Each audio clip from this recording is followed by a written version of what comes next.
උඩදී. කම්බි අනේක දැස් නෑ මම සමහරවල්ට පත බෑවෙනවා. ඕකේ.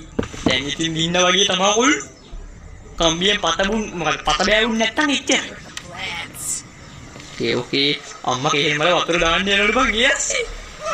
අම්මට වතුර දාන්න වෙන වෙලාවල් නෑ. ටක්කා මේ ගහ අරගෙන කැපේ.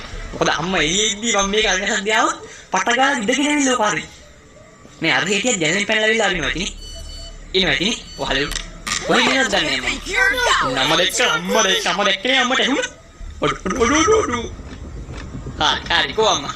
හෙලෝ මම මොකද වෙන්නේ? අනේ ඉන්න ඔයා. ඔයා හරි ලක්ෂණ වෙන්නේ. හෙලෝ ඔච්චර ළඟට ආව දැක්කමද කොහෙද? Stop fooling around already. Decide to be so mother. ඉන්දානේ අල්ලගන්න. ඒ ළඟට ඉන්නේ මොකද බලන්නේ ඉන්නේ? ඉතින් මං යනවා. හෙලෝ බල්ලා. උඹලා මේ මගේ බත්පතට කියලා ඉන්න බලන්න. ඒක අදාළ නෑ මෙතනට. උඹලා මේ මට ඉදිරියා කරා. දැන් ඉතින් මම පැනලා ඉඳි බලන්න හිටා.